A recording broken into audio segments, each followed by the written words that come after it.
Being one of the most renowned and successful rappers of all time can be stressful and depressing. Even though you might have all the power and money to do anything you want, life comes in again and reminds you that you have to do stuff again and again to make a living off that something you like doing. You constantly have this pressure on your shoulder of doing good or being good enough for the fans, the friends, and of course the family. But when you then decide to step into the massive world of music, you start to understand that being a musician can hurt you mentally. Not being able to meet your family because of a show you gotta do, not being able to be with your kids if you have them because of the daily grind to make an amazing and thought-provoking album. You start spending all your time in the studio trying your best to make a masterpiece, but then everything falls down and the depression and suicidal thoughts come in. You start to pull yourself down and trash talk yourself because you think you weren't good enough. This is what Kendrick talks about on the track You, which is personally one of my favorite songs of his and probably one of the most heartbreaking songs I've heard from him. It's also a major change of emotion on the album, with this track coming straight after These Walls, which is a funky and groovy song about intercourse, abuse, Kendrick, and his enemies. With Kendrick then after These Walls slips into You and finds himself screaming in a hotel room. And when I was on that tour bus and things is happening back home in my city or in my family that I can't do nothing about, it's out of my control, I'm putting in God's hands, I couldn't understand that. And that can draw a thin line, you know, between you having your sanity and you losing it. And this is how artists deteriorate if you don't catch yourself. We immediately get surprised and kind of scared listening to this song as it starts with Kendrick screaming in your ear, with chaotic jazz in the background that includes a haunting yet moving saxophone solo. And then he says, "Loving you is complicated, loving you is complicated, loving you is complicated, loving you is complicated, loving you is complicated." Expressing his pain through these words by performing as an alcoholic and drowsy yet aware form of himself, telling himself it's complicated loving you, but still referring to himself. This song is told in a second person perspective. That means it sounds like he's talking to someone when he's actually just talking to himself or about himself. Some people relate this second person talk to a depressed man or woman contemplating on everything they have done and then regretting it. The world don't need you, don't let them deceive you. Numbers lie too, fuck your pride too, that's what dedication. Thought money would change you, made you more complacent. Fucking hate you, I hope you embrace it. I swear loving you is complicated. This first verse almost feels like it's written and performed by a drunk and hopeless preacher, preaching to himself, talking about his flaws, talking about the hatred for himself, and the hopelessness he has, to then ending with telling himself that I hate you and I hope you embrace it, to then again return to the melancholy and lost road direction of constantly telling himself loving you is complicated. Loving you, not loving you, 100 proof. Alcohol is a major key point and plays a big part of this song. Kendrick talks about his problems with alcoholism, portraying the alcohol content of the drink he's having, saying it's 100 proof. But also the saying of loving and not loving you can also mean that it's actually 50 proof, but it still has a major impact on him as the alcohol he drinks momentarily makes him forget his struggles. But then when he gets back, he realizes that maybe it was a mistake to drink all the pain away and maybe he shouldn't have done it. But then also wondering what would happen if I didn't drink it all the way. Maybe the alcohol saved me. After the first part of the song, we get this little skit of this housekeeper knocking on what's presumably the door to Kendrick's hotel room. While this skit is played, a track called Loving You Ain't Complicated by Who Are I switches back and forth between the left and right speaker channels. This is a way of showing how broken Kendrick and his emotional state is, to then arriving at the center abruptly, with Kendrick going into the deepest corners of his entire life. You the reason why mama and them leaving. No, you ain't shit, you say you love them, I know you don't mean it. I know you irresponsible, selfish, you deny you can't help it. Your trials and tribulations a burden, everyone felt it, everyone heard it. Multiple shots, corners, crying out, you was deserted. Where was your antennas again? Where was your presence? Where was your support that you pretend? You ain't no brother, you ain't no disciple, you ain't no friend. This second verse and the third verse is heartbreaking and uncomfortable to listen to, with Kendrick performing in a muffled and tearful delivery, mispronouncing most of his lines due to him drinking so much. This can also represent that the drinking led to his honesty on these verses, as when you're drunk, you can get way too honest and just say anything that's on your mind. We also hear the bottle clanging and making noise to represent just how much he has fallen and how drunk he really is. In this verse particularly, he talks about his friends and all the ordinary people striving and dying in Compton while Kendrick was busy with the fame and the wealth. He feels as it's his fault that everyone was dying in his city, even though he tried to improve the situation by helping everyone, and starts to blame it on his career. This verse is also heavily about Chad Keaton, who was Kendrick's best friend who died from complications after a drive-by shooting in 2013. In the song, he calls Chad for his best friend and little brother, as he was called Little Bro by Kendrick based on the tweet he tweeted when Chad passed away. You even FaceTime instead of a hospital visit. Guess you thought he'd recover well. Third surgery, they couldn't stop the bleeding for real. Then he died, God himself, and say you fucking failed. You ain't tried.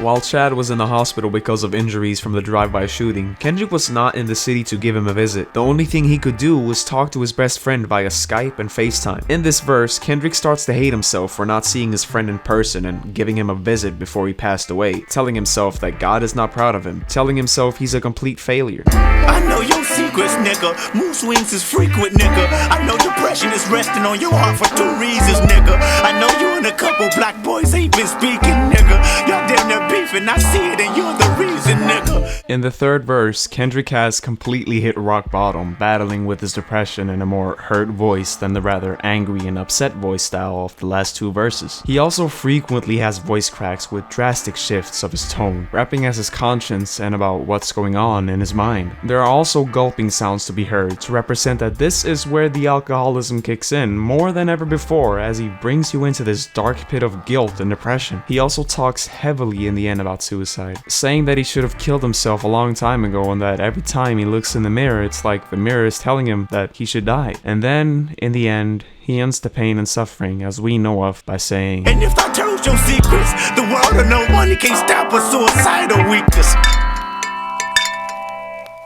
I'm feeling all these things while I'm on tour, to be 100% real with you. When you're supposed to be enjoying it, yeah. Whether you Kanye tour prior to that, before that, when I went overseas, I gotta get off stage and almost face the madness and get these calls. You feel me? Like, it's real, man. 3 of my homeboys that summertime, was murdered. Right. You know, close ones too, not just somebody that I hear about. These people I grow up with. It all psychologically it messes your brain up because you live in this life, you know what I'm saying, but you still have to face realities of this. I gotta get back off that tour bus and go to these funerals, you know, and go talk to my moms and talk to their aunties, the kids that you know, lost their lives. Kendrick has stated that this was one of the hardest songs he had to write, and that it was difficult to talk about all his insecurities and letdowns in one singular track. However, he has also stated how it helps, and how writing a song about everything he's dealing with and everything he looks at as a failure can be used as therapy. Mixed by Ali, who was the engineer for this song, said this: "The session for you was very uncomfortable. He wrote it in the booth. The mic was on and I could hear him walking back and forth and having these super angry vocals. Then he started recording with the lights off and it was super emotional. I never asked what got into him that day." One thing that really makes me interested in this song is that the chorus in the song itself is really similar and has in a weird way a sort of connection to Tupac's poem, Love Is Just Complicated. This poem and Kendrick's You dives into a big deep ocean filled with emotional struggles and talks about the complexities of love, and really got me thinking, has mental health as serious as this song or this poem been talked about before in hip-hop? Yes, of course. How about Ghetto Boys with Mind Playing Tricks on Me, talking about how difficult and mentally draining it can be to be a gangster and live that lifestyle, while also displaying paranoia and depression. At night I can't sleep, I toss and turn, candlesticks in the dark, visions of bodies being burned. 4 walls just staring at a nigga. I'm paranoid, sleeping with my finger on the trigger.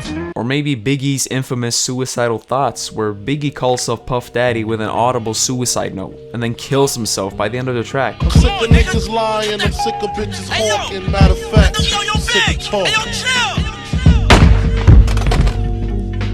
There are plenty of hip-hop songs discussing the theme of mental health and depression. Most of these songs are written as therapy, like Kendrick for example said. And when you're a big fan of an artist, you start to gain this feeling that you're close to them through their honesty and their music. So hearing something like these 3 songs can be heartbreaking, and it shouldn't be a surprise that that was exactly what I was feeling when listening to you for the first time.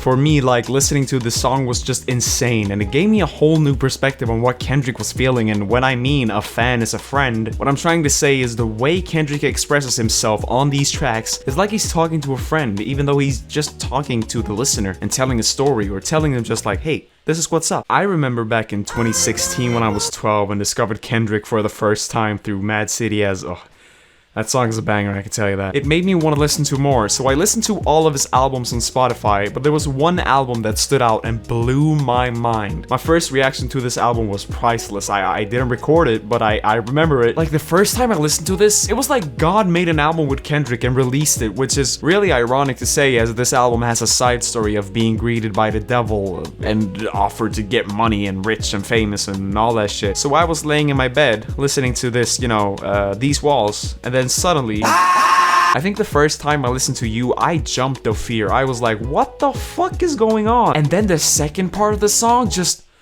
Jesus Christ, bro. It's like a feeling of ascension and descension at the same time.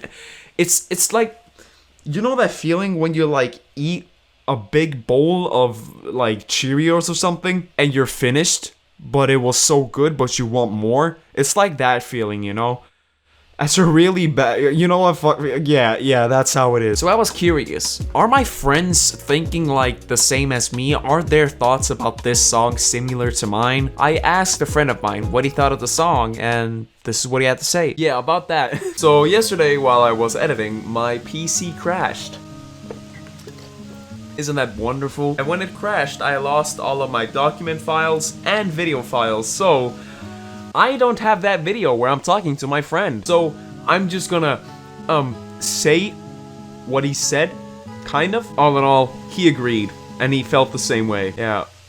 Sorry to do this. Thank you guys so much for watching this video. I have spent so much time on this and I just love this song, and Kendrick, also, thank you all for the amazing feedback, especially on the Black video. It really means a lot, and I'm absolutely baffled over how far this channel has come. It's insane. I started this channel by just uploading like weird shorts. I think the first video I've made, it's like a fucking Obama can't drive or something. I don't know. Also, that friend I was talking about that I was talking with in the video, yeah, this is his Instagram. Alright, love you, Joey. Alright, but yeah, thank you for watching this video. Leave a like, share with your friends, comment what you think of the video, or if you have any future video suggestions, leave a comment, and subscribe and turn on the notifications to be updated on whenever I upload a new video. So yeah, see you later.